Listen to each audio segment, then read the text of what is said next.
Les syndicats réformistes donc iront, il y a aussi la CFTC. Côté CGT, on sent beaucoup moins d'enthousiasme. La décision doit être prise aujourd'hui. Est-ce que cela affaiblirait l'intersyndical si certains syndicats Non. décidaient de ne pas se rendre à Matignon pour Non, négocier? d'abord dans la déclaration intersyndicale que nous avons fait Vous mardi. avez laissé la liberté. Mais bien sûr, vous savez, on n'a pas créé une seule organisation syndicale. Non, mais liberté, Donc, ça veut dire qu'au fond, il n'y a plus d'unité intersyndicale. Si chacun fait ce qu'il veut, bon. Ici, il y a de l'unité intersyndicale contre les 64 ans pour aller au bout de ce combat-là ensemble. Et il y a l'idée, et c'est dit dans la déclaration intersyndicale, on va tenter de construire des propositions communes dans le cadre de ces concertations. Mais ensuite, chacune des organisations syndicales, et moi je suis très très clair là-dessus, a sa liberté en fonction de sa culture Ce serait un problème syndicale. si la CGT n'y allait pas? Non, ça sera son problème. Ce sera à elle d'expliquer pourquoi elle n'y va pas et on prendra acte. Et vous êtes optimiste sur le fait qu'ils viennent ou Moi, je pense que le rôle d'un syndicaliste, quel qu'il soit, à l'endroit où il est, c'est d'aller parler avec son patron, même si on n'aime pas son patron? Mais c'est d'aller parler avec celui ou celle qui, à un moment donné, peut améliorer la situation des travailleurs ou pas, ou la dégrader, parce que c'est là où on peut obtenir des avancées ou contrecarrer les mauvais coups. Un mot rapide avant de parler du fond des négociations. En attendant cette invitation, le patronat vous demande une réunion dès que possible pour, je cite, ne pas se laisser imposer un agenda de négociation sociale par le gouvernement. Est-ce que vous lui dites banco, il faut qu'on se voit Oui, bien sûr, bien sûr. Et d'ailleurs, il ne s'est pas arrêté le dialogue social pendant cette période. Tout le monde a dit le syndicalisme, il est dans la contestation. Effectivement, nous étions dans la contestation, nous sommes dans la contestation sur cette réforme des retraites. Mais pendant ce temps-là, on a signé des accords sur le dernier étant le dialogue social sur la transition écologique dans les entreprises. Et donc, le patronat, on va répondre à cette invitation. favorablement? Après, je dis une chose au patronat. C'est que sur la question de l'exaugmentation salariale, on sait bien que c'est davantage vous que le gouvernement. Sur la question du dialogue social dans l'entreprise, c'est vous aussi qui devez faire des pas significatifs. Sur la question de l'organisation du travail... Donc vous leur dites prenez vos responsabilités. Oui, ce ne sera pas pour discutailler là non plus.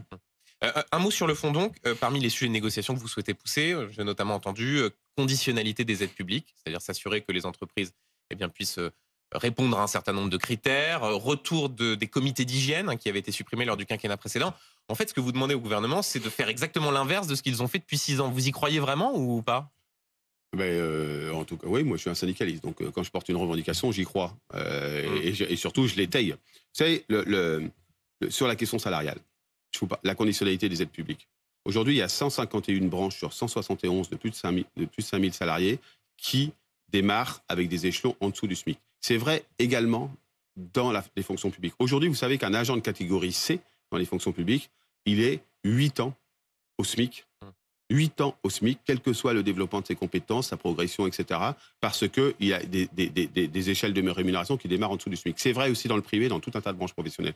On va verser combien de temps des aides aux entreprises sur les bas salaires ce sera un point dur de négociation. Oui, ce sera un point important de la négociation, sans exiger que les branches professionnelles s'alignent par la négociation avec des minima qui soient au niveau du SMIC. Sur la question de la santé et de la sécurité dans les entreprises, il n'y a pas de commission santé, sécurité et de conditions de travail dans les entreprises de moins de 300 de façon obligatoire. Il faut les rendre obligatoires. On sait bien que c'est ce sujet-là qui a aussi beaucoup émergé pendant la réforme des retraites. Donc oui, on va venir avec des revendications qui sont des propositions étayées et on demandera en termes de méthode que le gouvernement ne nous dise pas on voit pas ça, c'est pas possible. On ne demandera pas, je vous le dis très franchement, avec un peu de caricature, mais on va pas demander à des gens qui n'ont pas vu des travailleurs depuis des semaines et des semaines, voire des mois, de nous dire comment ça marche dans les entreprises sur le travail, sur les salaires, sur l'emploi.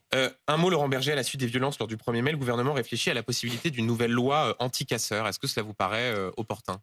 En tout cas, ce qui est sûr, je ne sais pas s'il faut une loi anti-casseurs. Ce qui est sûr, c'est que le comportement d'un certain nombre d'individus qui n'ont rien à voir avec les revendications syndicales est inacceptable et je les condamne. C'est-à-dire les Black Blocs Tous ceux qui cassent, qui s'attaquent aux forces de l'ordre, etc., je le condamne. De la même manière que lorsqu'il y a débordement, et ça peut arriver de la part de certains policiers, je les condamne. Mais ce que je veux dire, c'est que ces violences-là, elles sont contre le mouvement syndical. Elles sont contre nos propositions, contre nos revendications, et que ces gens-là, ils ne défendent rien en termes d'idées sur la question de la situation des travailleurs, juste ils cherchent à casser.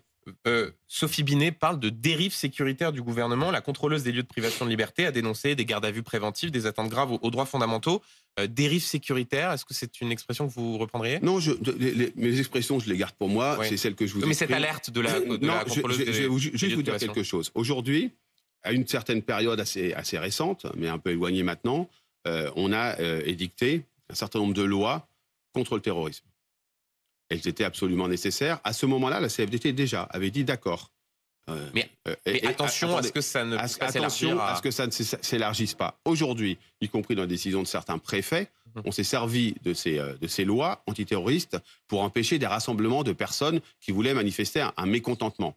Et donc, je dis il est grand temps de reposer un peu les bases de liberté de manifester, qui n'est pas remise en cause dans notre pays, et de liberté d'association, etc.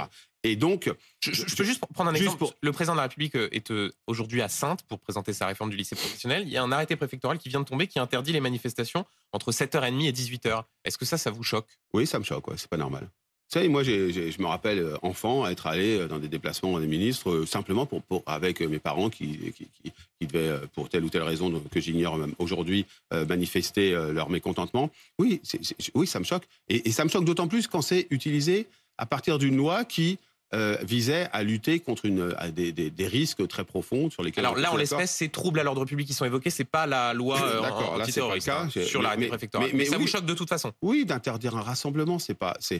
Et vous voyez, moi j'essaye d'avoir une ligne claire. C'est contre toute violence, toute atteinte aux biens et personnes, y compris symbolique. Moi, toutes les attaques avec des mannequins et tout, je les condamne. Je trouve ça inacceptable. Mais je pense qu'il faut permettre aux citoyens d'exprimer un mécontentement dans un cadre sécurisé pour les personnes qui se déplacent. Mais voilà. Deux questions rapidement encore. Gérald Darmanin s'en est pris à Jean-Luc Mélenchon, considérant qu'il y avait une forme de complicité, d'ambiguïté quant aux violences à l'égard des forces de l'ordre. Jean-Luc Mélenchon qui n'a toujours pas condamné, par exemple, ce qui s'est passé le 1er mai. Est-ce que ça vous choque, ce silence de Jean-Luc Mélenchon? Moi, vous savez, moi, j'ai comme principe de porter les propositions et la voix de la CFDT. Oui. Moi, j'ai dit ce que j'avais à dire sur les violences. Je le condamne. Je sais qu'il y a des militants du PC qui se sont fait du PCF, et notamment Yann Brossa qui s'est...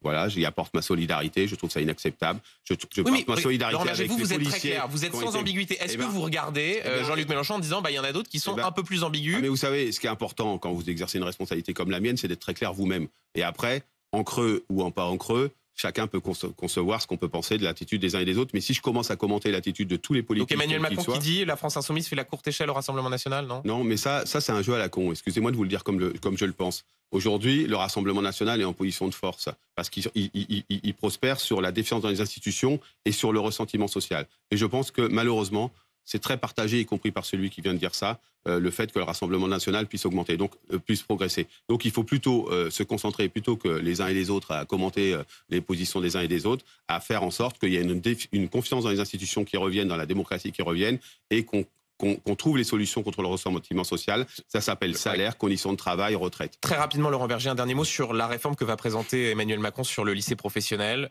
favoriser l'insertion de ces lycéens. Est-ce que c'est une bonne réforme selon vous? Rapidement, il ne reste pas beaucoup de temps.